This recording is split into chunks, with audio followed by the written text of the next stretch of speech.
Assalamualaikum warahmatullahi wabarakatuh. Welcome back to my YouTube channel, dimana pada kali ini aku akan memberikan informasi 4 jenis simpanan yang wajib dimiliki kita sebagai kaum milenial. Tapi nggak milenial pun juga wajib sih menurutku. Nah, kenapa sih harus punya empat-empatnya? Nah, teman-teman kan tahu tuh, kita setelah mengalami masa pandemi ini pasti kerasa banget betapa tabungan dan simpanan itu sangat penting dan kita butuhkan untuk digunakan pada saat kondisi mendesak. Sejak itu harusnya kita bisa mengambil pelajaran ya, bahwa dari berapapun penghasilan yang kita peroleh dari hasil kita bekerja, mau nggak mau wajib banget sebagian disisihkan untuk tabungan. Nah, aku akan berbagi jenis tabungan apa aja yang aku gunakan berdasarkan pengalamanku dan kenapa aku memilih tabungan-tabungan tersebut. Untuk disclaimernya, nggak harus menggunakan bank yang aku pakai ya, boleh pakai bank sesuai dengan bank teman-teman. Hanya saja jenis-jenisnya mungkin nanti bisa disesuaikan. Oke, kita bahas dulu ya. Jadi yang pertama yang wajib kita punya itu adalah tabungan yang menggunakan ATM. Nah, ini semua pasti udah punya ya, karena kan kalau misalkan penggajian sekarang mostly semua perusahaan pasti masuk ke rekening tabungan yang ada ATM-nya yang bisa kita gunakan untuk transaksi sehari-hari. Dan yang kedua adalah tabungan impian. Tabungan impian itu tabungan rencana ya kalau di bank lain. Dan yang ketiga adalah deposito, dan terakhir adalah emas. Nah, menurutku 4 ini sih yang paling penting. Kenapa sih?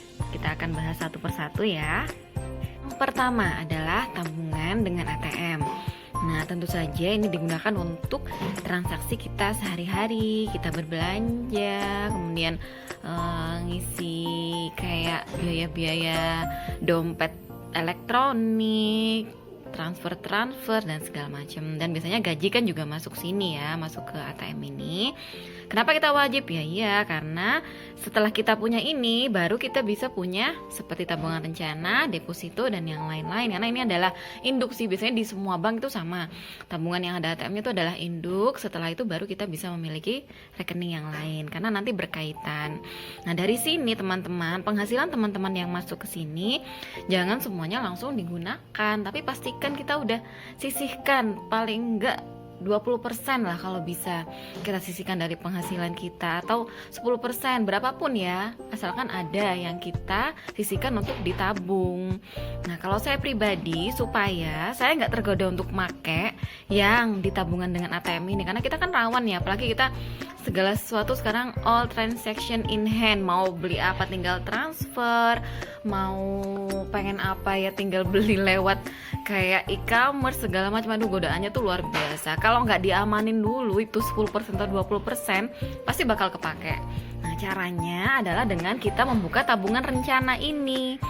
Jadi tabungan rencana ini nanti akan mendebet dana kita yang di sini sesuai dengan keinginan kita. Kalau di bank yang aku pakai ini, di tabungan rencana ini bisa mulai dari Rp50.000.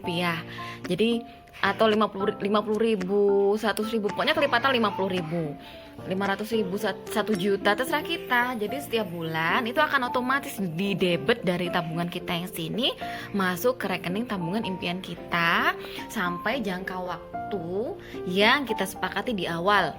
Misal aku pengen nabung 1 juta nih per bulan sampai 10 tahun lah kira-kira gitu, ya boleh, atau 1 tahun aja, atau nanti aku mau buat beberapa tabungan impian, yang satu untuk budget liburan, satunya untuk budget sekolah lagi, yang satunya untuk sekolah anak, boleh. Jadi kita boleh punya banyak tabungan impian ini, boleh punya banyak.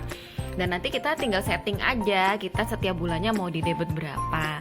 Dan nanti ketika sudah jangka waktu, tempo, dia akan cair untuk tabungnya itu. Nah, selama jangka waktu itu kita nggak akan bisa utik-utik tabungan yang udah masuk ke sini. Nah, itu enaknya ya. Jadi kita nggak akan tergoda untuk menggunakannya untuk hal-hal yang sifatnya hanya keinginan, bukan kebutuhan. Kalau untuk fasilitas lainnya yang aku suka sih, biasanya di semua tabungan rencana ada sih. Ada, kita dapat juga sertifikat asuransi. Jadi di situ tuh asuransinya tuh asuransi jiwa. Seandainya kita dapat misalkan ada kecelakaan yang menyebabkan kita meninggal atau bagaimana, itu nanti otomatis akan ada asuransi yang mengcover gitu. Jadi dia sudah jadi satu fasilitas gitu. Biasanya sih di semua tabungan rencana sama seperti itu. Nah, jadi jelas ya kenapa kita harus punya jenis tabungan ini dan jenis tabungan ini. Kalau kita suatu saat misalkan dapat rezeki lebih nih, dapat bonus misalkan yang uangnya rada gede lah, katakanlah dapat 10 juta misalkan. Nah, kita kan misalkan nggak ada kebutuhan yang mendesak, gimana ya kalau kita amankan saja duit sebesar itu? Boleh dimasukkan ke sini langsung, tapi kalau saya pribadi saya akan memilih dimasukkan ke deposito. Kenapa? Karena dari bagi hasilnya, atau kalau di bank konvensional tuh bunganya itu jelas akan lebih besar yang deposito. Tipsnya kalau deposito itu pertama adalah buat dia sebagai bulanan. Kalau aku selalu membuat depositoku dalam jangka waktu 1 bulanan dan ARO atau automatic roll over.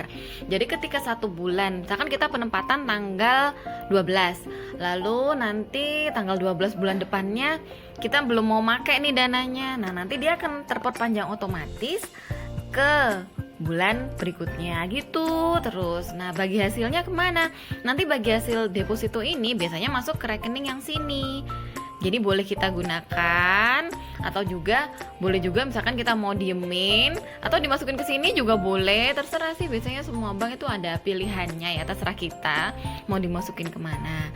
Kalau aku pribadi sih, karena aku kebetulan bekerja di bank dan aku tahu sistemnya, jadi aku bagi hasil depositonya pasti aku minta kapitalisasi. Jadi bagi hasilnya itu aku minta dimasukin ke depositonya lagi. Jadi nanti dia akan memperbesar nilai depositonya. Jadi kalau punya rezeki agak lebih, boleh lah ya pakai deposito itu supaya nggak terganggu dengan keinginan-keinginan. Nah, satu lagi sih simpanan yang menurutku juga penting kalau misalkan kita punya sedikit dana lebih adalah di emas. Jadi emas ini benar-benar cepet banget naiknya. Cuman memang masing-masing kan ada min plusnya ya. Kalau emas ini kan 1 gram, tapi emas murni ya teman-teman ya, boleh Antam, boleh UBS gitu, di semua toko emas ada kok, dan itu harganya terstandar. Jadi kenapa kok emas yang gini? Kalau aku pribadi ya, karena aku nggak suka pakai perhiasan, jadi setiap ada sedikit rezeki pasti belinya yang emas seperti ini, karena dia naiknya itu lumayan gitu dan harganya stabil dan terstandar itu tadi. Jadi ada standarnya.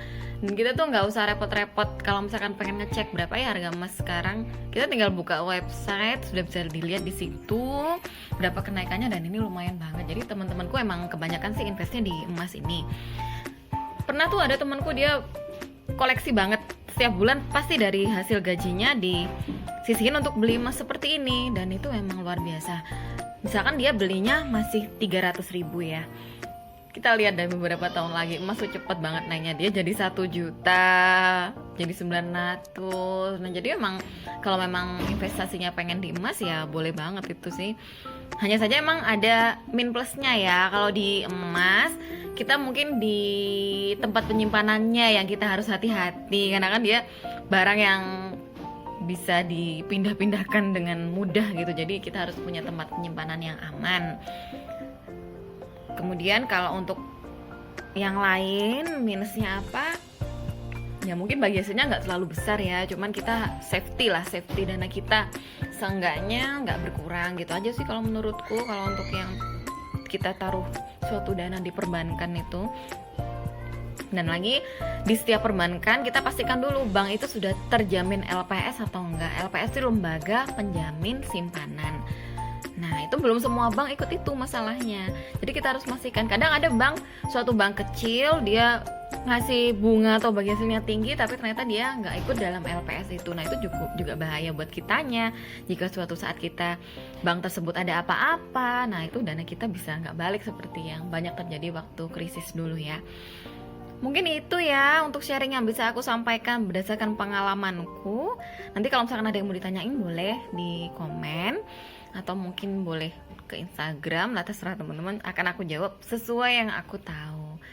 Itu aja sharing dari aku. Ini sharingnya nggak maksud pamer atau gimana ya, karena apa yang mau dipamerin cuma dikit-dikit aja ini isinya. Cuman kan ini hanya memberi informasi untuk teman-teman semua, untuk kita rajin, kita menabung dan menyimpan, kurangi gaya hidup, banyakin simpanan. Tetap semangat.